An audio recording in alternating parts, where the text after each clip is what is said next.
আসসালামু আলাইকুম ওয়া রাহমাতুল্লাহি ওয়া বারাকাতুহু। প্রিয় শিক্ষার্থীবৃন্দ, আশা করি সকলেই ভালো আছো। আলহামদুলিল্লাহ, আল্লাহ তাআলার অশেষ রহমতে আমিও ভালো আছি। আজকে আমি তোমাদের মাঝে উপস্থিত হয়েছি ষষ্ঠ শ্রেণীর গণিত অনুশীলনী ১.৪। আমাদের এখানে ২২ পৃষ্ঠা পর্যন্ত আমাদের অঙ্ক করানো হয়েছে, ২১ পৃষ্ঠা পর্যন্ত। আজকে আমরা অনুশীলনী ১.৪ এর ২২ পৃষ্ঠা থেকে অঙ্ক করব।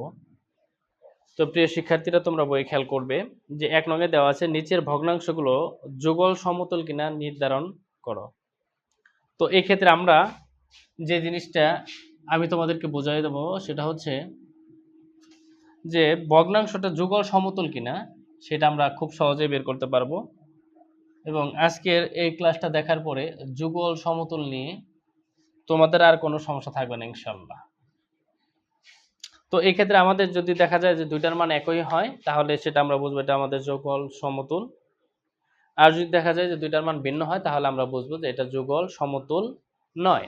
এই ক্ষেত্রে যদি আমরা খুবই সহজে বের করতে চাই তাহলে দেখবা, মনে রাখবা যে আমরা এখানে লিখব প্রথম ভগ্নাংশের হর গুণন দ্বিতীয় ভগ্নাংশের লব। এরকম লেখার প্রয়োজন আমি মনে করতেছি না, তোমরা খুব সহজে বের করে দিবে আর গুণ করে। যেমন 24 গুণ 5 সমান কত? 4 5 20 শূন্য হাতে আমার 1, 5 2 10 আর 1 5 2 10 আর দিয়ে 12 120। তাহলে আমরা প্রথম ভগ্নাংশের লব দ্বারা দ্বিতীয় ভগ্নাংশের হরকে গুণ করেছি। এবার প্রথম ভগ্নাংশের হর দ্বারা দ্বিতীয় ভগ্নাংশের লবকে গুণ করব। এক্ষেত্রে বড় সংখ্যাটা আগে লিখলে যেটা সুবিধা হবে সেটা হলো যে গুণ করতে আমাদের সুবিধা হবে। দেখো 8 দ্বারা 5কে গুণ করলে 5 8 40, শূন্য হাতে আমার 4, 8 কাট 8 4 12। দেখো আমাদের এই লব এবং হর গুণ করলে হয়েছে কত? 120। আবার এই হর এবং লব গুণ করলে কত হয়েছে আমাদের? 120। মনে রাখবে যে দুইটার মান যদি আমাদের একই হয় তাহলে আমরা বুঝবো যে ভগ্নাংশটি যুগল সমতুল। তাহলে আমরা এটা লিখতে পারি যেরকম যে অতএব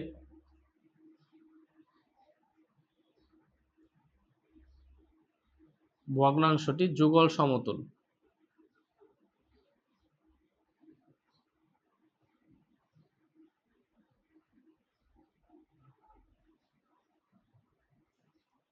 এগুলো তোমাদের পরীক্ষায় আসবে না, কিন্তু টিক চিহ্ন সংক্ষিপ্ততে আসতে পারে। এই জন্য আমরা এটাকে শর্টকাটে একটা নিয়মে শিখে নিব যে প্রথম ভগ্নাংশের লব দ্বারা দ্বিতীয় ভগ্নাংশের হরকে গুণ করব, আবার প্রথম ভগ্নাংশের হর দ্বারা দ্বিতীয় ভগ্নাংশের লবকে গুণ করব। যদি দুইটার মান আমাদের একই হয় তাহলে আমরা বুঝবো সেটা হচ্ছে যুগল সমতুল। আর দুইটার মান যদি ভিন্ন হয় আমরা আরেকটা করে দেখি যে দুইটার মান যদি আমাদের ভিন্ন হয় তাহলে আমরা বুঝবো সেটা হচ্ছে যুগল সমতুল নয়। আশা করি বুঝতে পেরেছো। এই পর্যায়ে আমরা আরেকটা অঙ্ক করব এখান থেকে, দেখি সেটা কি আসে।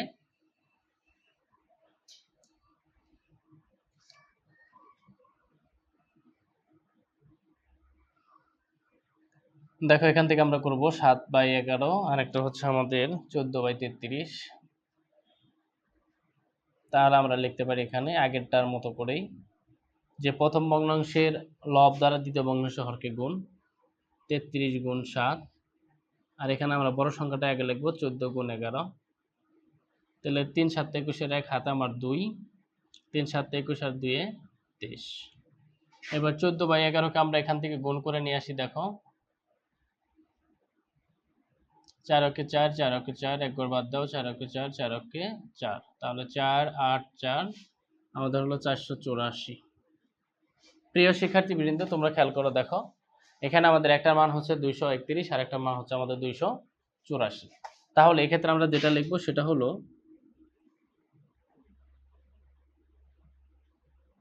দেখো যেহেতু দুইটার মান একই নেই এই জন্য আমরা লিখবো ভগ্নাংশটি যুগল সমতুল নয়।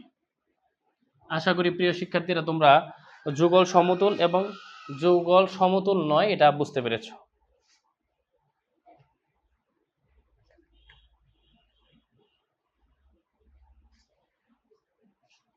এই পর্যায়ে আমি তোমাদের 2 নং থেকে যেটা দেখাবো সেটা হলো যে ভগ্নাংশগুলোকে সমহর বিশিষ্ট ভগ্নাংশে প্রকাশ করো। তো ইতিপূর্বে আমার পঞ্চম শ্রেণী এবং চতুর্থ শ্রেণীর যে ক্লাসগুলো গিয়েছে, যদি ওই ক্লাসগুলো তোমরা দেখে থাকো কিংবা আজকের এই ভগ্নাংশ সমহর বিশিষ্ট ভগ্নাংশের ক্লাসটা যদি তোমরা মনোযোগ দিয়ে দেখো, আশা করি সমহর বিশিষ্ট ভগ্নাংশ বানাতে আর তোমাদের কোনো সমস্যা হবে না। তোমরা খুব সহজেই যে কোনো অঙ্কের সমহর বিশিষ্ট ভগ্নাংশ তোমরা বের করতে পারবে ইনশাআল্লাহ।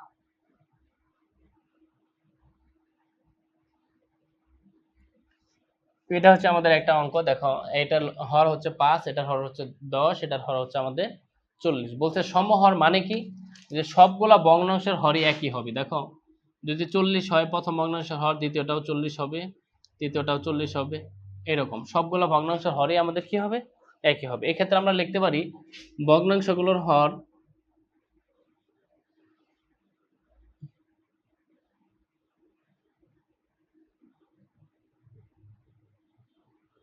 হর 5, 10 ও 40 এর লসাগু। আমরা এটা লসাগু বের করলে আমাদের জন্য খুবই সহজ হবে। যে কোনো অঙ্কই আসুক না কেন আমরা প্রথমে লসাগু বের করে নিব। এখানে দেখো 5, 10, 40 এর লসাগু বের করতে হলে যেহেতু আমাদের দুইটা জোড় সংখ্যা আছে, তাহলে আমরা 5 দুগুণা 10, 10 দুগুণা 20 দুগুণা 40। যেহেতু দুইটা বিজোড় সংখ্যা তাহলে এটা আমরা 5 দিয়ে দেব, 5 অক্ষে 5, 5 অক্ষে 5, 4 5 20। এ পর্যায়ে 2 গুণ 5 গুণ 4, 4 5 20, 20 দুগুণা 40। তাহলে আমরা লসাগুটা পেয়ে গেলাম কত, 40।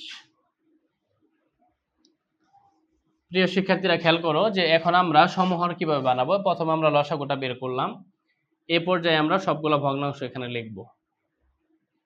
সরি, প্রথমে আমরা 40 লিখব, ভাগ দিব কত দ্বারা, 40 হচ্ছে আমাদের লসাগু, ভাগ দিব প্রথম ভগ্নাংশ হর 5 দ্বারা, 5 8 40। এরপরে আমরা লিখব 40 ভাগ দিব দ্বিতীয় ভগ্নাংশের হর দ্বারা, 4 10 40। এরপরে লিখব আমরা 40 ভাগ দিব তৃতীয় ভগ্নাংশের হর দ্বারা, 40 সমান কত, 1। প্রিয় শিক্ষার্থীরা প্রথম ভগ্নাংশের হর দ্বারা ভাগ করেছি, দ্বিতীয় ভগ্নাংশের হর দ্বারা ভাগ করেছি, তৃতীয় ভগ্নাংশের হর দ্বারা আমরা এটাকে ভাগ করেছি। তো এই ক্ষেত্রে খেয়াল করতে হবে যেটা, সেটা হলো যে আমরা এখানে ভগ্নাংশগুলো লিখব। প্রথম ভগ্নাংশ, দ্বিতীয় ভগ্নাংশ এবং তৃতীয় ভগ্নাংশ যেটা আছে সেটা আমরা লিখব এখানে। লেখার পরে যে কাজটা আমাদের করতে হবে খেয়াল করো, যে এই যে 8 দ্বারা, এই 8 দ্বারা আমরা উপরেটাকেও গুণ করব, নিচেও গুণ করব। 5 গুণ 8, 2 গুণ 8, সরি 5 8 40। আমাদের এটা একটু ভুল হয়েছে, 2 যাবে উপরে, 5 আসবে আমাদের নিচে। খেয়াল করো, তাহলে নিচে আমাদের 5 8 40 আর 8 দ্বিগুণা 16। তাহলে এখানে আমরা যেটা করব সেটা হলো 7 কে গুণ করব 4 দ্বারা, 10 কে গুণ করব 4 দ্বারা, তাহলে 4 7 28, 4 10 40। এখানে খেয়াল করে যেটা করতে হবে, 9 কে গুণ করব আমরা 1 দ্বারা, আবার এখানে 40 কে গুণ করব আমরা কত দ্বারা, 1 দ্বারা। তাহলে এখানে 9 1 কে 9 আর 40। প্রিয় শিক্ষার্থীরা খেয়াল করো যে আমরা এখানে পেলাম যে প্রথম ভগ্নাংশের হর 40, দ্বিতীয় ভগ্নাংশের হর 40 এবং তৃতীয় ভগ্নাংশের হর 40। তাহলে আমাদের যে সমহর বিশিষ্ট ভগ্নাংশটা চেয়েছি আমরা সেটাকে এভাবে লিখে দিতে পারি যে 2/5, 7/10 এবং 9/40। এটা আমরা সমহরে কি পেলাম, সমহরে পেলাম হচ্ছে আমরা 16/40, 28/40 এবং আমরা পেলাম হচ্ছে 9/40। এটা হচ্ছে আমাদের সমহর বিশিষ্ট ভগ্নাংশ। আশা করি এই সমহরের এই অঙ্কটা দেখার পর তোমাদের সমহর বিশিষ্ট ভগ্নাংশ তৈরি করতে আর কোনো সমস্যা হবে না। যে কোনো সমহর বিশিষ্ট অঙ্কই আসুক না কেন তোমরা এটা দেখলে অবশ্যই বুঝতে পারবে। প্রিয় শিক্ষার্থীবৃন্দ, আমি প্রত্যেকটা আইটেম থেকে তোমাদেরকে একটি করে অঙ্ক করিয়ে দিচ্ছি, কেন, যাতে করে তোমরা বাকি অঙ্কগুলো করে বাসায় প্র্যাকটিস করতে পারো। এই পর্যায়ে দেখো আমি তোমাদের যেটা করাবো সেটা হলো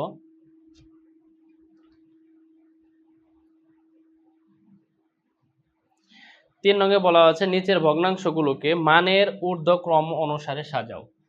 ঊর্ধ্বক্রম মানে হচ্ছে ছোট থেকে বড়, মনে রাখবে যে ঊর্ধ্বক্রম হচ্ছে ছোট থেকে বড়।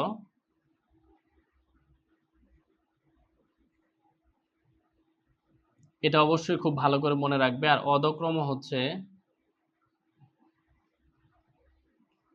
বড় থেকে ছোট। এটা খুব ভালো করে খেয়াল করতে হবে, এটাতে কোনো ভুল করা যাবে না। যে ঊর্ধ্বক্রম হচ্ছে ছোট থেকে বড়, মানে ছোট থেকে বড় দিকে যাবে, এটা উপরের দিকে যাবে। আর অধক্রম হচ্ছে মানে বড় থেকে ছোটর দিকে আসবে, মানে নিচের দিকে আসবে। এই ক্ষেত্রে আমি তোমাদেরকে একটা ডাক লিখে নিচ্ছি। প্রথমেই দেখো ক নাম্বার কি বলা আছে। খুব ভালো করে খেয়াল করবে, না বুঝলে অবশ্যই আমাকে জিজ্ঞাসা করবে, আমি তোমাদেরকে বুঝিয়ে দেওয়ার চেষ্টা করবো ইনশাল্লাহ।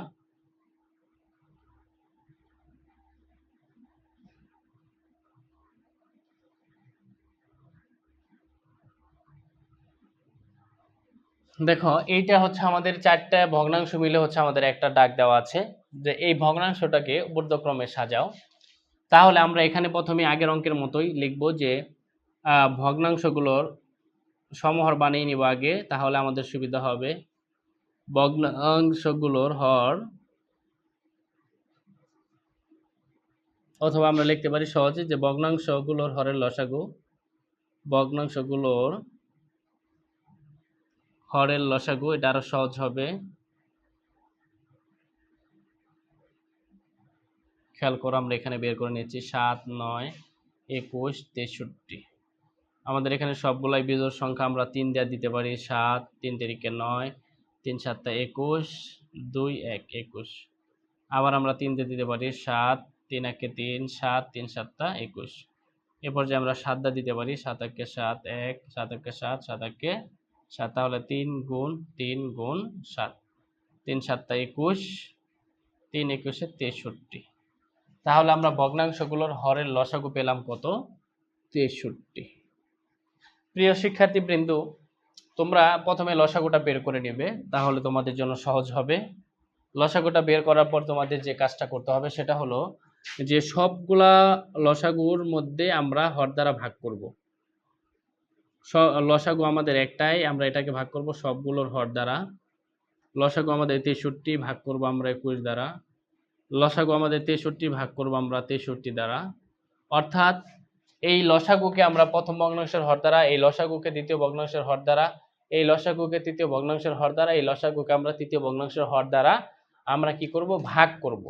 তাহলে দেখো 7 নং 63 9, 7 নং 63 7, 3 3 21 63, আর 63 দুগুণা 63 মানে 1, 63 63 মানে 1। এ পর্যায়ে যে কাজটা আমাদেরকে করতে হবে, আমরা এখানে সুতরাং চিহ্ন দিয়ে ভগ্নাংশগুলোকে বসাবো। 6 7 বসাবো, 7 9, 16 21, আমরা এখানে বসাবো 63 50। তো প্রিয় শিক্ষার্থীবৃন্দ, তোমরা খুব ভালো করে খেয়াল করো, যেখানে 6কে গুণ করতে হবে 9 দ্বারা, 7কে গুণ করতে হবে 9 দ্বারা। 7 নং 63, 6 নং 54। এখানে আমাদের গুণ করতে হবে 9কে 7 দ্বারা, 7কে 7 দ্বারা। তাহলে 7 7 49, 7 নং 63। এখানে আমরা গুণ করব 16কে 3 দ্বারা, 21কে 3 দ্বারা। তাহলে 3 21 63, আর 3 16 48। এখানে আমরা গুণ করব 50কে 1 দ্বারা, এবং 63কে গুণ করব আমরা কত দ্বারা? 1 দ্বারা।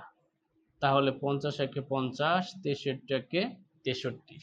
প্রিয় শিক্ষার্থীবৃন্দ, তোমরা যদি অঙ্কটা খুব ভালো করে মনোযোগ দিয়ে দেখো যে আমরা এখন এই যে কাজটুকু করেছি, এই অঙ্কটুকু হচ্ছে আমাদের সমহর বিশিষ্ট ভগ্নাংশ তৈরি করা।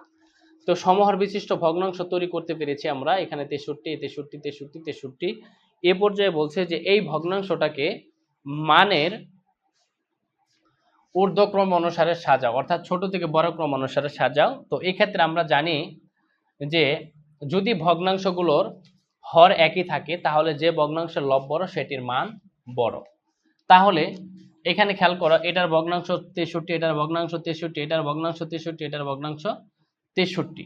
এক্ষেত্রে সবচাইতে বড় যেটা সেটা হচ্ছে 54, তারপরে যেটা সেটা হচ্ছে আমাদের 50, তারপর 49, তারপর 48। তাহলে আমরা বুঝলাম যে এখানে আমাদের সবচাইতে ছোট হচ্ছে 48 63, এটার চাইতে আমাদের বড় হচ্ছে 49 63, এটার চাইতে আমাদের বড় হচ্ছে 50 63, এটার চাইতে আমাদের বড় হচ্ছে 54 63। মানে মানের ঊর্ধ্বক্রম অনুসারে সাজাও, মানে ভগ্নাংশগুলোর হর যদি একই থাকে, যে ভগ্নাংশের লব বড় সেটির মান কিন্তু বড়। তাহলে সবচাইতে ছোট লব হচ্ছে আমাদের 48, তারপরে 48 চেয়ে বড় 49, 49 এর চেয়ে বড় 50, 50 এর চেয়ে বড় 54। এই ক্ষেত্রে যেটা খেয়াল করতে হবে, তাহলে 48 এর ভগ্নাংশ লসাগু আমাদের কত আছে, কত নাম্বার ভগ্নাংশ? এটা 3 নাম্বার, 16/63। আমরা এখানে লিখবো 16/21।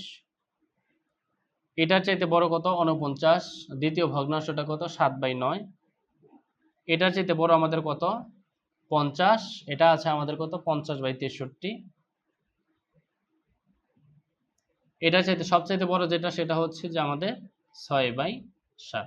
প্রিয় শিক্ষার্থীবৃন্দ, আশা করি তোমরা এই ছোট থেকে বড় ক্রমানুসারে সাজাও, এটা তোমরা বুঝতে পেরেছো। তো এই অঙ্কটা তোমরা অবশ্যই খুব ভালো মনোযোগ দিয়ে দেখবে, এবং এটা নিয়ে তোমাদের আরেকটা অঙ্ক এখানে দেওয়া আছে, সেটা অবশ্যই প্র্যাকটিস করবে। এখানে 3 নংয়ের খ নাম্বার একটা অঙ্ক দেওয়া আছে, এটা তোমরা অবশ্যই বাড়ির কাজ করবে। যদি বুঝতে সমস্যা হয় অবশ্যই আমাকে কমেন্টে জানাবে ইনশাল্লাহ। তো এ পর্যায়ে তোমাদেরকে আমি আরেকটা অঙ্ক করাবো ঠিক এটার নিয়মেই। এটা ছিল আমাদের ঊর্ধ্বক্রমে, মানে ছোট থেকে বড়। এখন আমি তোমাদেরকে একটা অঙ্ক দেখাবো, সেটা হচ্ছে অধক্রম অনুসারে, সেটা হবে বড় থেকে ছোট। এই অঙ্কটা দেখিয়ে ইনশাল্লাহ তোমাদের কিছু হোমওয়ার্ক দিব ইনশাল্লাহ, তোমরা সেগুলো বাসায় অবশ্যই মনোযোগ দিয়ে করবে।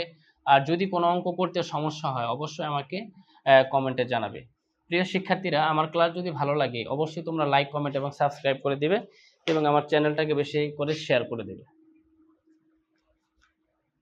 এক্ষেত্রে দেখো দুইটাই খ নাম্বার আসছে, বইয়ের মধ্যে একটা ভুল দেওয়া আছে, এখানে আমরা ক নাম্বার লিখে নিলাম।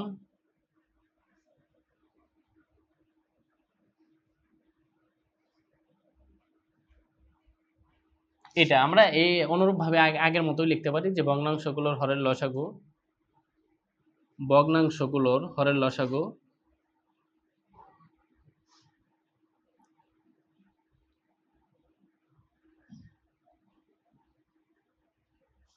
ভগ্নাংশগুলোর হরের লসাগু, আমরা এখানে হরের লসাগুটা বের করে নেব। প্রিয় শিক্ষার্থীরা খেয়াল করো, তাহলে দেখো এটা একটা জোড় সংখ্যা, দুইটা জোড় সংখ্যা, তিনটা জোড় সংখ্যা, 2 দ্বারা দেবো, 2 দুগুণা 4, 7 থেকে যাবে, 4 দুগুণা 8, 6 দুগুণা 12।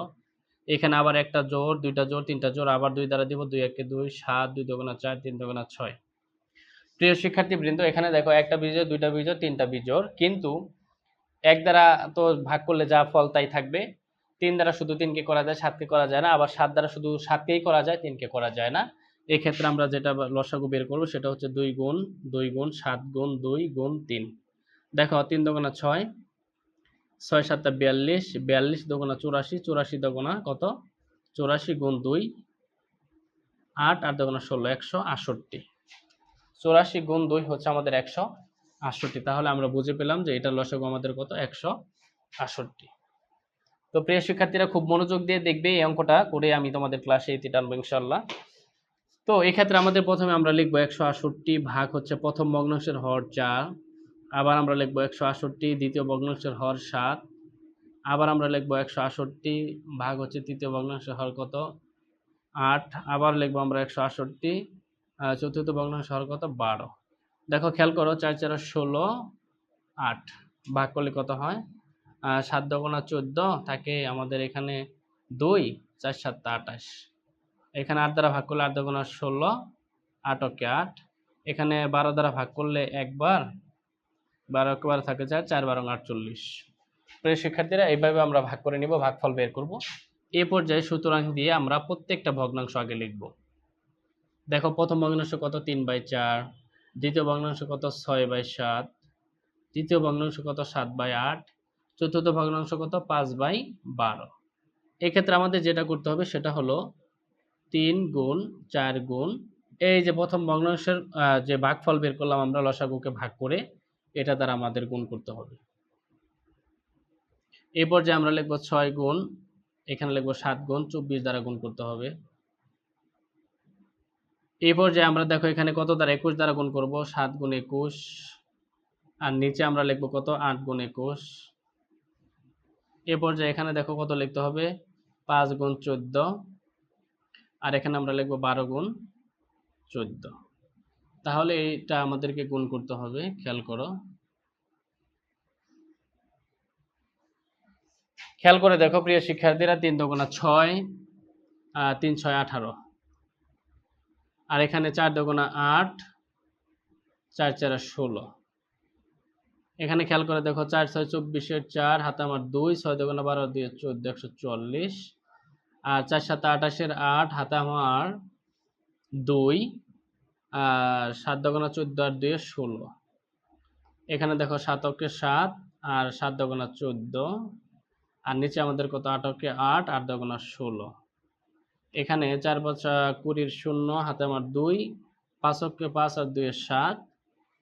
এই পর্যায়ে 14 আর 12 আমাদেরকে গুণ করতে হবে। তাহলে 4 দুগুণা 8, 2 কে 2, 4 কে 4, 1 কে 1।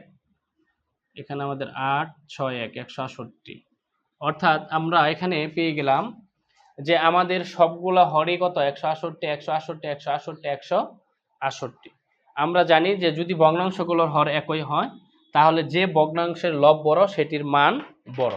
কিন্তু আমাদের এটা চেয়েছে অধক্রম অনুসারে, অর্থাৎ বড় থেকে ছোট। অধক্রম মানে হচ্ছে বড় থেকে ছোট।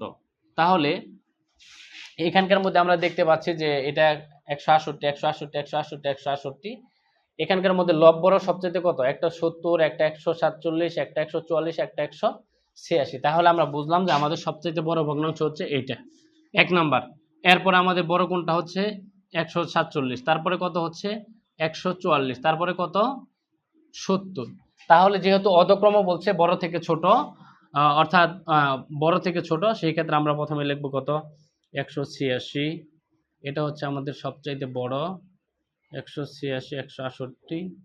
এরপর আমাদের চেয়েছে কত 147 147 বাই 168।